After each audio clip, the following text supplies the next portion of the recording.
Hola, bienvenidos a Doctor Cardiomiocito. En esta oportunidad estaremos hablando acerca de la cardiopatía isquémica, uno de los temas más preguntados en exámenes nacionales como el ENAM, eSalud o el AMIR. Antes de continuar, quiero pasar a mencionarles que aquí abajo en la descripción del video les estaré dejando un PDF para que les pueda servir de guía durante la presentación. Dado que es nuestro primer video en el canal, me gustaría pasar a presentarme. Mi nombre es Renzo Alberto. Estudio en la Universidad Nacional Mayor de San Marcos y actualmente estoy en el quinto año de la carrera de Medicina Humana. Esa imagen que ven ahí, pues es una de las primeras que tengo en la facultad y fue durante el proceso de pandemia. Ahora sí, sin más que mencionar, comencemos. Aquí tenemos el índice en el cual está el orden de los temas que abordaremos a continuación. Y como primer punto tenemos que pasar a definir qué es la cardiopatía isquémica. Bien, con cardiopatía hacemos referencia a una alteración en el corazón. E isquemia va a hacernos referencia a una falta del aporte sanguíneo en distintos tejidos u órganos, ya sea a nivel de los intestinos, hígado, cerebro, entre otros órganos. Entonces, si juntamos estos dos términos, cardiopatía isquémica principalmente va a hacernos referencia a una falta del aporte sanguíneo hacia el corazón, específicamente en la zona del miocardio. Pero esta falta de aporte sanguíneo va a conllevar también una falta del aporte de nutrientes y una falta del aporte oxigenatorio. Es por ello que tenemos que tener en claro estos dos conceptos, la demanda de oxígeno y el aporte de oxígeno. En una persona normal, en una persona sin ninguna alteración cardíaca, pues pasa que estos dos conceptos están en equilibrio. Es decir, si la demanda de oxígeno incrementa, el aporte de oxígeno también incrementa en la misma medida. Es decir, varía en una forma directamente proporcional. Ahora, estos dos conceptos van a variar, van a depender de distintos factores. Por ejemplo, si tenemos un incremento en la demanda de oxígeno, pues vamos a tener un incremento también en la frecuencia cardíaca, un incremento en la contractibilidad, es decir, la fuerza con la que se contrae el corazón, un incremento en la precarga. Recordemos que la precarga es el volumen en telediástole del corazón, una disminución de la poscarga. La poscarga hace referencia a la resistencia vascular periférica, es por ello que se va a ver disminuida por un proceso de vasodilatación principalmente mediada por el óxido nítrico. Por otra parte tenemos el aporte de oxígeno. Esta va a depender de otros dos factores como el flujo sanguíneo coronario y la concentración de oxígeno. Ahora, una alteración en la concentración de oxígeno podríamos verla en algunas enfermedades como la anemia. Y si nos preguntamos por qué resaltamos el flujo sanguíneo coronario, y es que la principal causa de cardiopatía isquémica va a verse relacionada con una alteración en el flujo sanguíneo coronario. Ahora, si hablamos del término de isquemia, como vemos ahí, principalmente hablamos de isquemia cuando la demanda de oxígeno es superior al aporte de oxígeno, es decir, ya sea por un incremento de la demanda de oxígeno o una disminución del aporte de oxígeno. Cada una de estas va a depender de distintas causas o etiologías. Entre ellos vamos a tener por parte de la demanda de oxígeno a algunas enfermedades como una hipertrofia ventricular izquierda severa o el hipertiroidismo. Por parte del aporte de oxígeno, pues vamos a tener otra mayor cantidad de patologías más frecuentes que van a abarcar esta. Entre ellas tenemos el vasoespasmo coronario. Un ejemplo claro de estas es la angina de Prinzmetal. Como vemos en la imagen, tenemos que pensar en ella cuando tenemos un paciente joven, fumador de marihuana o cocaína, que tiene dolor retroesternal agudo, opresivo, que se irradia a la zona de la axila, espalda o hacia el mentón. Por otra parte, también tenemos que mencionar el embolismo coronario. Uno de los factores predisponentes de esta es la fibrilación auricular. Tenemos que mencionar algunas enfermedades como la vasculitis coronaria.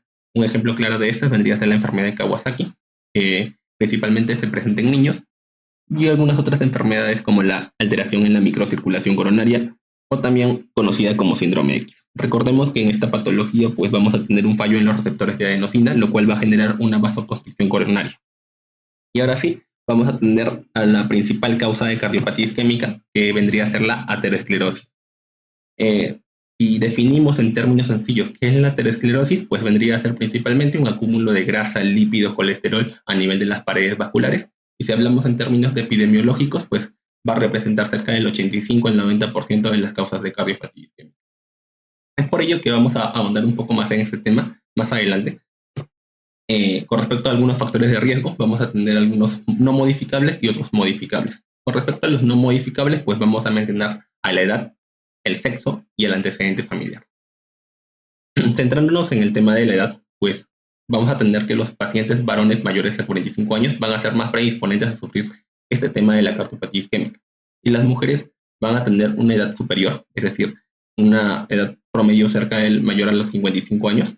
Y si nos preguntamos por qué esta diferencia de edades, pues principalmente es porque las mujeres van a tener un factor protector y esta va a ser la hormona del estrógeno, lo cual va a verse disminuida después de la menopausia. Es por ello que este valor de las edades en términos de las mujeres es un tanto referencial, principalmente va a estar mediado por la menopausia y es antes o después. En el caso del sexo, pues principalmente vamos a verla en el género masculino y pues el antecedente familiar, que claro está. En el caso de los factores modificables, pues vamos a tener 4 principales. Entre ellos tenemos al tabaco, la diabetes mellitus, a la hipertensión arterial y la dislipidemia. Entonces, cuando pensamos en un paciente que tiene esta patología de la cardiopatía isquémica, cuando tenemos un paciente varón de edad avanzada, que justamente tiene estos factores modificables como el tabaco, la diabetes mellitus, hipertenso o es dislipidémico. Bien, entonces ahora sí continuemos con el tema de la fisiopatología.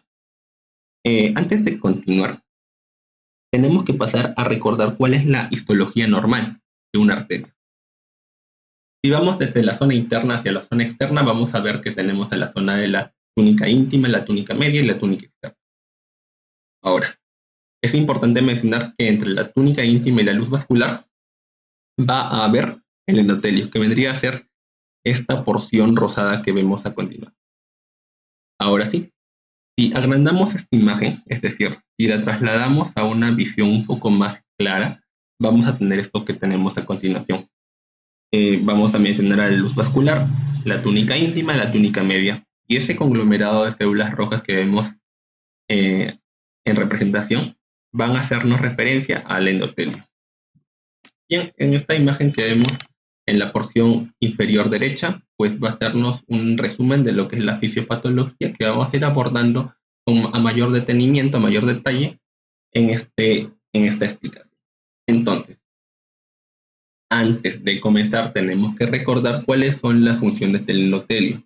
El endotelio va a tener distintas funciones, entre ellas va a regular el tono vascular, va a regular la proliferación de células musculares lisas, regula la fibrinólisis, la migración de células inflamatorias y también algo importante que es modulador del intercambio de sustancias.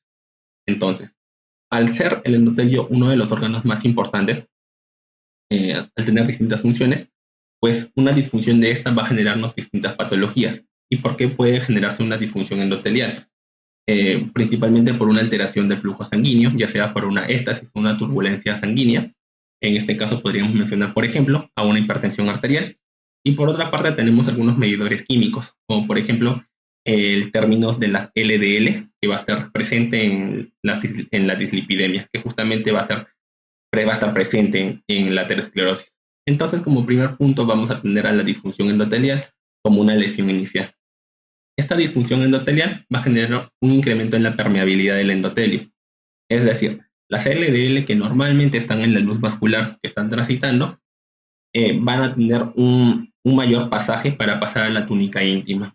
Ahora, este pasaje de las LDL hacia la zona de la íntima va principalmente a verse por 2 procesos. Uno, por la mayor permeabilidad, y por otra parte tenemos que va a haber una atracción electrostática. ¿Por qué?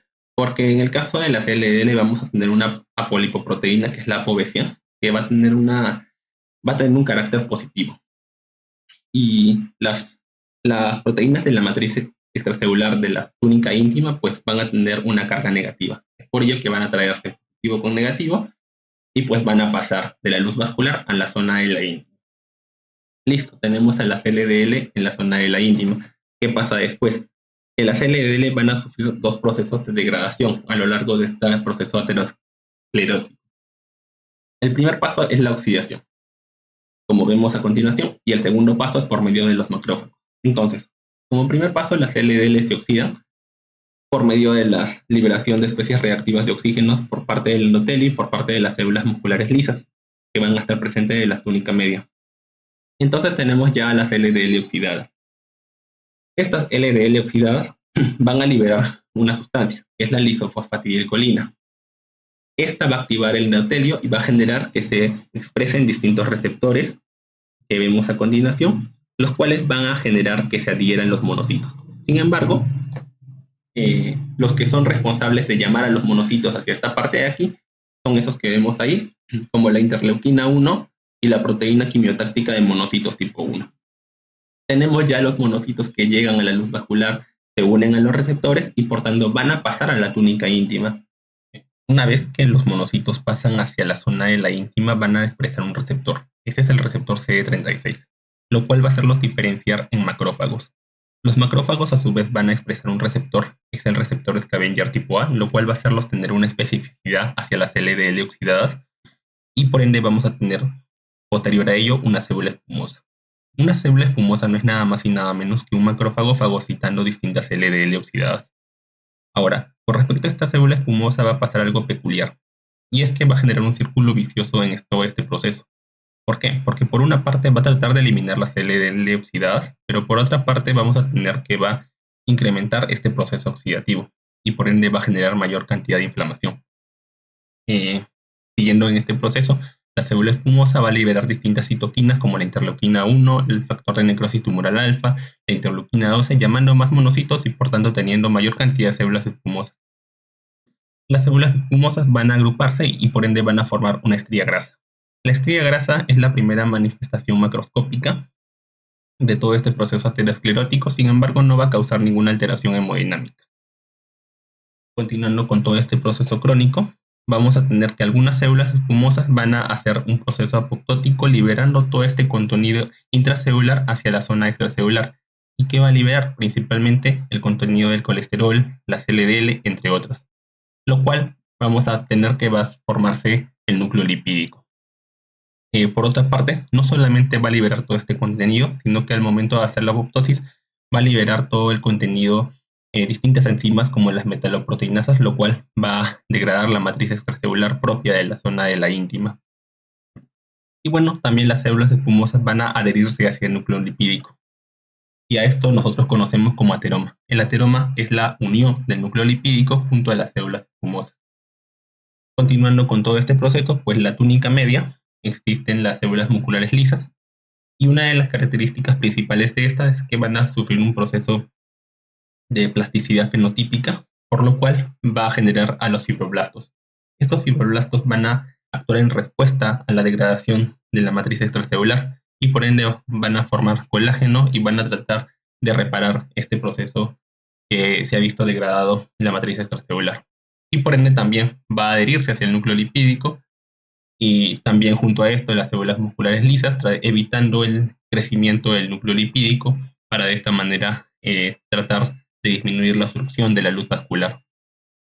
Ahora, a todo esto nosotros denominamos como fibroateroma, es decir, el fibroateroma es el ateroma más el fibroblasto y más las células musculares lisas. Una vez ya tenemos formado esto, pues vamos a poder diferenciarla si es una placa estable o una placa inestable, que vamos a ver más adelante cuál es la diferenciación de esto. Y pues como último paso de este proceso aterosclerótico vamos a tener a la placa complicada, que justamente se va a basar en cuando una placa se rompe y pues va a generar todo un proceso más complicado que vamos a ver más adelante. Ahora, con respecto a la patogenia, pues lo que vamos a tener es que todo va a iniciar con una reducción del flujo coronario. Ahora, esta reducción del flujo coronario puede ser de tres tipos a su vez. Puede ser breve y severa, y esto va a generar un miocardio aturdido. Si la reducción del flujo coronario genera una hipoperfusión crónica, pues va a generar un miocardio hibernado. Y si es de tipo completo y persistente, pues va a generar una necrosis miocárdica. Cualquiera sea el tipo a su vez, va a generar una disfunción ventricular izquierda y con ello vamos a tener una disfunción diastólica. Recordemos que la diástole es el proceso en el cual el corazón se nutre. Y si ya tenemos una disfunción diastólica, pues vamos a tener también posterior a ello una disfunción sistólica. Y cuando tenemos ya una disfunción sistólica, pues vamos a tener cambios en el electrocardiograma. Y bueno, para posteriormente ya ir con la sintomatología propia y va a generar una angina. Ahora, algo que también podríamos mencionar es la diferenciación entre placa estable y placa inestable. Pues con respecto a la placa estable, las principales características es que tiene una cubierta fibrosa gruesa, un núcleo lipídico pequeño y por ende va a tener un bajo riesgo de ruptura. Otras características que podríamos asociarla a esta es una baja actividad inflamatoria y es causa de una angina estable.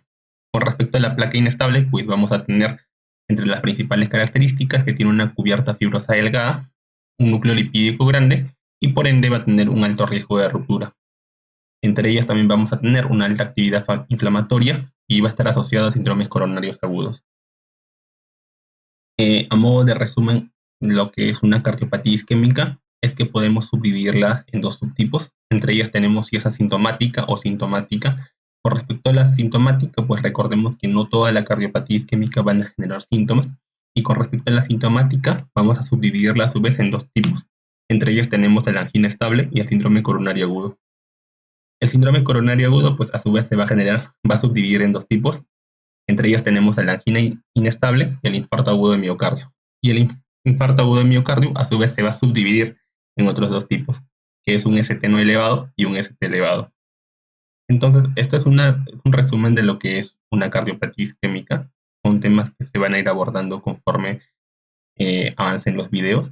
Y pues en los distintos videos vamos a abordar tanto la sintomatología de una angina estable como una angina inestable, el tratamiento, entre otros temas. Bien, y esta fue la presentación del video de hoy. Espero que sea de su agrado. Y pues aquí les dejo mis redes sociales para cualquier consulta o duda al respecto. Es todo. Muchísimas gracias.